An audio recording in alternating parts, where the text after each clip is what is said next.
विश्लेषण आपका इसमें 2-3 फैक्टर इंपॉर्टेंट गल्फ की वॉर पे भी आते हैं, क्योंकि देखने में लग रहा है कि मार्केट ने अब उसको पचा लिया है, लेकिन क्रूड तो रियल है। अगर वो एक सर्टेन लेवल के ऊपर जाएगा तो फिर मार्केट उस इम्पैक्ट से नहीं बच पाएगा। लेट्स सी वो कैसे मूव आउट होती है। और दूसरी बात, वो नंबर्स के आप जिक्र कर रहे थे, एक बार फिर से वो FII-DI वाला नंबर लेके आते हैं, थोड़ा क्लोज उस पर नज़र डालते हो, फिर अगले सवाल की तरफ बढ़ते हैं। वो नंबर मैं रीड आउट भी कर देता हूँ, उसमें एक पैटर्न दिख रहा है जिसकी पंकज सर बात कर रहे थे। तो ये तो देखिए पिछले 13, 14, 15, 16 का है, यहाँ पर भी संख्या, लेकिन वो बड़ा दूसरा वाला चार्ट दिखाइए जिसमें मंथ वाइज डेटा था। हाँ, ये वाला। तो आप देखेंगे कि मार्च में जो इतनी हैवी सेलिंग आई थी, उसके बाद से वो धीरे धीरे रिड्यूस हो रही है। 1,22,000 करोड़ से ज़्यादा की सेलिंग से घट के 70,000 करोड़ पे आई, फिर 55,000 करोड़ पर आई मई में, और जून में वो 50,000 करोड़ के नीचे चली गई। अभी लेटेस्ट डेटा में पिछले 4 दिन के नंबर दिख रहे हैं, और अभी तक के जो नंबर दिखाई दिए जुलाई वाले, उसको जोड़ के ऐसा लग रहा है कि जुलाई जून से भी कम होगा। तो अनिल सर, क्या धीरे धीरे ही सही, लेकिन वापस से वो जो एक भयंकर टाइप का आउटफ्लो चल रहा था, FII इसका बिल्कुल ही आंख मूंद ली थी इंडियन मार्केट्स के लिए, रिवर्स तो नहीं हुआ, लेकिन धीरे धीरे उसकी रफ्तार थम रही है। जी विपिन जी, एकदम थम रही है, और ऐसा देखने को आ रहा है, डेटा बता रहा है। देखिए, कल थोड़ी सी बिकवाली हुई, वरना उसके पहले तक तो FIIs जो है वो नेट ग्रीन में फिगर आ रही थी। कल थोड़ी सी उन्होंने बिकवाली की, जिसकी वजह से नेट फिगर जो है इस मंथ की, अभी तक की जो है जुलाई मंथ की, रेड में ही, लेकिन ज़्यादा बड़ा आंकड़ा नहीं है। अगर आज बाइंग आ जाती है तो मेरे ख्याल से वो ग्रीन में पलट सकते हैं। उसके मुकाबले DIIs की बाइंग अच्छी चल रही है। हालांकि देखिए, हम कहते भी हैं कि FIIs जो है वो वैल्यूएशन को चेज करते हैं, DIIs इंडिया के सेंस में लॉन्ग टर्म स्टोरी चेज करते हैं। ये बात बाजार में मानी जाती है। और जैसा कि सुदीप जी कह रहे थे कि ये जो फ्लो है ना, इसके पीछे सबसे बड़ा कारण जो है वो सेमीकंडक्टर या AI स्टॉक्स की जो प्रॉफिट बुकिंग है। मैं उसको प्रॉफिट बुकिंग टर्म कहूंगा, क्योंकि वो थीम खत्म तो नहीं हो रही है। देखिए, AI तो यहां से आगे स्टे करने के लिए है, वो हमेशा और एक बड़ा इंफ्रास्ट्रक्चर के रूप में स्टेब्लिश हो जाएगा पूरी इंडस्ट्री में, पूरे वर्ल्ड में। लेकिन जो एक मोमेंटम बड़ा फास्ट आया था, तो जो हेज फंड्स होते हैं, जो ट्रेडर्स होते हैं, वो इतने हाई वैल्यूएशन पे, तेजी पर वो एक बार प्रॉफिट बुक करते हैं, तो वो मनी जो है वो आती है। कहते हैं कि money never leaves the market, it only changes the sector. तो वही हो रहा है कि पहले इंडिया से ज्यादा बेटर उनको AI की थीम लग रही थी, इसलिए पैसा निकल रहा था। अभी मैं एक डेटा देख रहा था, लगभग $29 बिलियन का आउटफ्लो हुआ था, लेकिन अभी पिछले कुछ समय में ना लगभग $2 बिलियन का इनफ्लो अब आना शुरू हो चुका है।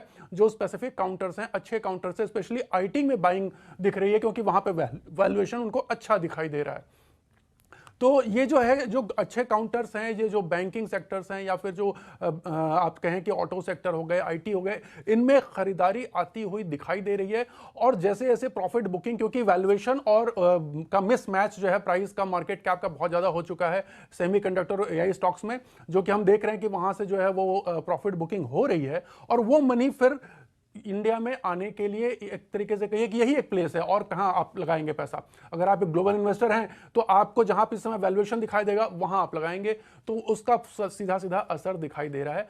बॉटमिंग आउट होती हुई भी दिख रही है यहां पर, स्पेशली IT में। लेकिन IT के रिजल्ट जो पॉजिटिव हुए हैं, थोड़ा सा उस पर एक इम्पैक्ट जो है ना, वो विपिन जी, रूपी डिप्रिसिएशन का भी काफी बड़ा रोल है यहां पर, जिससे कि उनके प्रॉफिट जो है वो अच्छे आए हैं। हालांकि डील्स वगैरह उन्होंने बढ़िया की हैं, जो एक कॉन्फिडेंस लेकर के आया है। जो जितना बड़ा डर लग रहा था कि कहीं IT यहां से एकदम खत्म ना हो जाए, लेकिन अभी भी रिजल्ट के बाद जो सेकंड क्वार्टर होगा ना, वो ज्यादा डिसाइडिंग होगा। ये क्वार्टर डिसाइड करेगा कि कहीं ये ब्लिप वाली रैली तो नहीं है, कहीं ये मतलब डेड कैट बाउंस तो नहीं होगा मार्केट में। क्योंकि अभी IT सेक्टर तो इस वीक इसने अच्छा परफॉर्म किया है। अब आने वाले महीने में ज्यादा हमें क्लियर पिक्चर दिखाई दे जाएगी। राइट। और ये बड़ा इंटरेस्टिंग एस्पेक्ट है जिसका आप भी जिक्र कर रहे थे, ये जो पूरा AI वाली कहानी है। हमारे बहुत सारे इन्फ्लुएंसर भाई बहनों ने एक बड़ी कहानी फ्लोट कर रखी थी बाजार में, आप लोगों ने भी देखी होगी, कि पूरी दुनिया से इन्वेस्टर पैसा निकाल रहे हैं अलग अलग मार्केट से, और वो 3-4 जो बड़े नाम, उसमें आप इलॉन मस्क कह लीजिए, आप उसमें अमेजॉन का नाम ले लीजिए, कि ये सब लोग जो अपना पूरा का पूरा AI के लिए एक बड़ा फंड जुटा रहे हैं, सारा पैसा निकल कर कितना 4 बिलियन या 5 बिलियन डॉलर, भारत की GDP है उससे भी ज़्यादा रकम की वो बात कर रहे थे। वो थ्योरियाँ बाजार में घूम रही थी कि सब मार्केट से पैसा खिंच रहा है और इन 4-5 लोगों के पास जाएगा, उनके IPOs में जाएगा, उनकी कंपनियों में जाएगा, और इसीलिए FIIs यहाँ से पैसे बाहर निकाल रहे हैं। तो सुदीप सर, क्या इस तरह की चीज़ों में दम रहता है, इस तरह की थ्योरीज? अब देखिए सोशल मीडिया का ज़माना है, तो रोक तो किसी को नहीं सकते, विद इन द बाउंड्रीज भी लोग बहुत सारी बातें कह जाते हैं, बहुत सारे लोग उस पर बिलीव करते हैं, बहुत सारे मिलियंस में उनके व्यूज़ आते हैं, लेकिन असल में क्या है? क्या उस बात में थोड़ी भी सच्चाई है, या सच्चाई थी तो अब वो सच्चाई पलट रही है? देखिए, मैं अनिल जी जो कह रहे थे, मैं वहीं पे वापस जाऊंगा कि एआई इज रियल। जैसे हमारे यहाँ, मैं थोड़ा एग्जांपल दे रहा हूँ, शायद डायरेक्टली रिलेटेड नहीं है। हमारे यहाँ डिफेंस और रेलवे स्टॉक, आपको याद होगा, एक टाइम में भयंकर चल और वैल्यूएशन एक अनसस्टेनेबल लेवल पे पहुंच गया। उसके बाद जबरदस्त करेक्शन हुआ और रेलवे स्टॉक तो अभी तक वहां से बहुत दूर है, डिफेंस स्टॉक भी वहां से दूर है। तो एआई का स्टोरी भी लगभग कुछ ऐसा ही है। इतना भयंकर वैल्यूएशन हो गया वहां पे सारे एआई रिलेटेड स्टॉक्स का कि थोड़ा बहुत करेक्शन, प्रॉफिट बुकिंग, आप कुछ भी नाम दे दीजिए, वो होना अनिवार्य था और वही हो रहा है। और वहां से थोड़ा पैसा निकल रहा है और वो पैसा नॉन एआई रिलेटेड स्टॉक्स में दुनिया भर में डिप्लॉय हो रहा है और ये होना चाहिए था और हो रहा है। अब यहाँ पे अगर आप पूछेंगे कि ये सस्टेनेबल है या नहीं है, कब तक चलेगा, ये बताना मुश्किल है, क्योंकि कभी कभी दुनिया भर में ऐसे मोमेंटम आता है जिसमें सब पैसा एक तरफ जाना चालू हो जाता है। पर ये बहुत स्क्यूड हो गया था और करेक्शन अनिवार्य था, वही करेक्शन हुआ। अब इंडिया यहाँ से कहाँ जाएगा, कैसे इंडिया का मूवमेंट होगा, वो मैं बताऊंगा कि इंडिया में तो एआई रिलेटेड स्टॉक्स डायरेक्टली कुछ है नहीं। पर यहाँ पे इंडिया में जो बाकी इकोनॉमी के साथ जुड़ा हुआ जो सारे सेक्टर्स है, कंपनीज है, वहां पे परफॉर्मेंस अच्छा आ रहा है। Indian pharma is doing very well, India auto ancillary is doing very well, Indian BFSI is I think recovering and doing well. तो बहुत सारे ऐसे सेक्टर्स हैं जहां पे अच्छा काम हो रहा है, वैल्यूएशन भी अच्छा लग रहा है ग्लोबली। अगर आप कंपेयर करें तो वहां पे पैसा आना चालू होगा और पैसा आएगा भी आने वाले दिनों में। अब दुनिया भर में जो पैसा आप कह रहे थे कि जा रहा है पर्टिकुलर सेगमेंट और पर्टिकुलर इन्वेस्टर और पर्टिकुलर प्रोमोटर के कंपनीज के तरफ, वो मुझे नहीं लगता है उसका कोई बहुत लॉन्ग टर्म असर आएगा। इंडिया में भी देखिए, अभी सामने जियो का आईपीओ आ रहा है, मुझे लगता है जबरदस्त सब्सक्रिप्शन होगा। एनएससी का आईपीओ आ रहा है, जबरदस्त सब्सक्रिप्शन होगा। वहां पे domestic investors, domestic institution, foreign institution सब पैसा लगाएंगे। तो जब कोई नया थीम, नया कंपनी बाजार में आता है तो पैसा उसके तरफ जरूर जाता है और जाना भी चाहिए। तो मुझे इसमें कोई ऐसा कोई बहुत बड़ा संतुलन बिगड़ने वाली बात नहीं दिख रही। जी, ठीक है, काफ़ी सारा एआई का डिस्कशन हो गया, क्योंकि इस हफ्ते की थीम भी वही थी और उसके कहानी इर्द गिर्द घूम रही थी। हमने उसका short term, long term, speculative term और जो सोशल मीडिया में थ्योरीज चलती उन सबको डिस्कस कर लिया।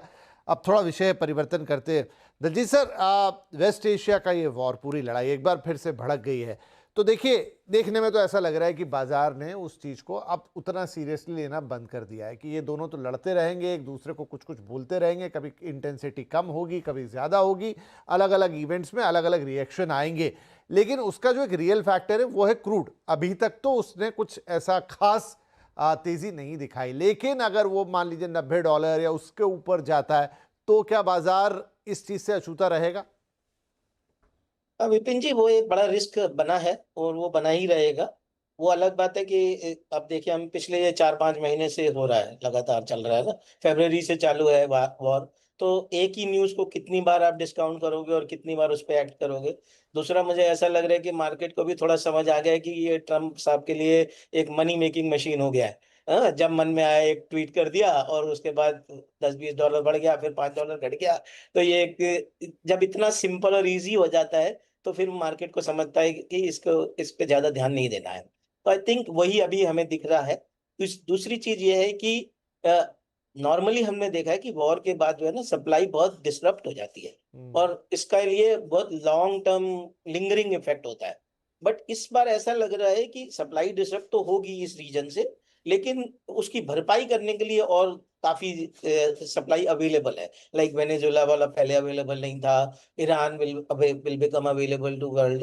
तो जो डिसरप्शन होगा उसकी भरपाई हो जाएगी। इसलिए ऐसा जो लॉन्ग टर्म जो एक डर बन जाता है कि अरे भाई अगर कहीं पे कुछ वॉर हो गया तो 3 4 5 साल के लिए स्थिति खराब हो गई। अभी वैसा नहीं होगा, तो इसके लिए भी शायद मार्केट थोड़ा इजी ले रहा है इसको। बट फ्लेयर अप होना कोई बड़ी चीज नहीं है, क्योंकि ये अगेन 2 बार न्यूज आई, 4 बार न्यूज आई, 10 20 टैंकर उड़ा दिए या रास्ता बंद कर दिया, स्ट्रेट बंद कर दी, तो फिर वापस ये $10 20 ऊपर बढ़ सकता है। हमने ये अज्यूम किया है अपने अनुमान के जो आगे के लॉन्ग टर्म के लिए कि $85 to $90 is a reasonable sustainable price for crude. And तब तक अगर वो बना रहता है तो इंडिया के लिए उतना मैक्रो इम्पैक्ट बड़ा नहीं रहेगा। हाँ, अगर ये 100 110 तरफ बढ़ता रहेगा या लंबे समय तक रहेगा, तब जरूर मार्केट के लिए नेगेटिव होगा। एंड आई थिंक मार्केट भी इसी तरीके का रुझान बता रहा है। ठीक है, तो देखते हैं आगे चलते हुए ये वॉर किस तरह से एस्केलेट होती है। जैसा कहा कि बहुत ही ये रोलर कोस्टर जैसा मामला है पूरा। आज हाँ कल ना, आज हमला करेंगे कल सब ठीक हो जाएगा, फिर वो तो जो ट्रम्प साहब कर रहे हैं उसको समझ पाना बहुत मुश्किल है। लेकिन मार्केट ने अपने आप को समझा लिया है कि सिचुएशन ऐसी रहेगी जब तक उसका कोई बहुत गहरा रियल इम्पैक्ट नहीं आएगा। शायद बाजार पे उसका उतना असर होता हुआ हम नहीं देखेंगे।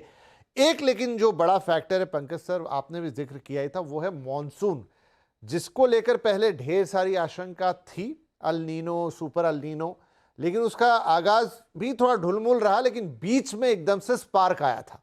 लेकिन अब फिर से आशंकाएं जग गई हैं और वो सैटेलाइट इमेजेस की बात हो रही है जहां देश के काफ़ी बड़े हिस्से में बादल तो हैं लेकिन दैट इज़ विदाउट वाटर, और वो सूखे बादल है, ड्राई बादल है, पानी के स्पेल्स रुके भी हुए हैं। अब धीरे धीरे वो फिगर्स भी आने शुरू हो गए कि वापस से डेफिसिट दिखने लगा है।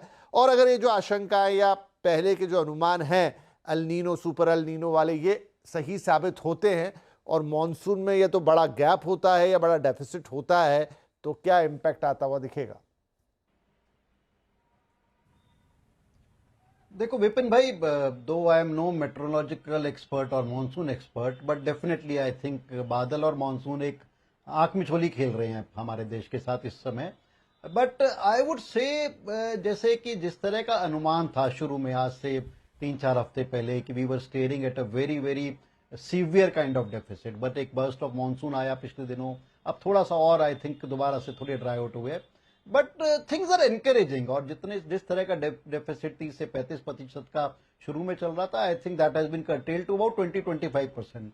और मेरे को लगता है कि ठीक है, एक स्थिति चिंताजनक जरूर है, बट कोई बहुत सीरियस अलार्मिंग बात नहीं है। I think things are catching up, और उसको लेके अभी भी आई थिंक मार्केट्स में या कंट्री में ऑप्टिमिज्म है। And what I have been maintaining, जितना मैं पढ़ता हूं कि अब जिस तरह की एक मैच्योरिटी लेवल आ गए हमारे इरिगेशन सिस्टम में या गवर्नमेंट की तरफ से जो हैगा, तो एक छोटा मोटा डेफिसिट 10 से 15% kind of deficit, I think हमारा कंट्री रेजिलेंट हो गया। सो लेट्स सी अब से 1 महीने में किस तरफ रुझान रहते हैं। But I think encouraging figures अब देखने को मिल रहे हैं, and let's keep our fingers cross. तो मेरे को लगता है optimism is in the air. इतना बड़ा डेफिसिट नहीं है जो आज से कुछ एक हफ्ते पहले था, and things are catching up. तो उस चीज को मार्केट भी एक ऐसा आभास लेके चल रहा है, एंड मार्केट्स आर एक्सपेक्टिंग कि we may not be staring at a very bad monsoon. और जिस तरह के अब हम फिगर्स देख रहे हैं मार्केट में, जिस तरह का स्टॉक मार्केट में रिकवरी देखने को मिली है, जिस तरह की डोमेस्टिक और एफआई पार्टिसिपेशन देखने को मिली है, I think that is what they are feeling also. तो मेरे को लगता है कि as of now I think markets are resilient towards that. Market are expecting कि बहुत ज्यादा खराब फिगर्स देखने को नहीं मिलेंगे, and that is what markets are behaving. ठीक है जी।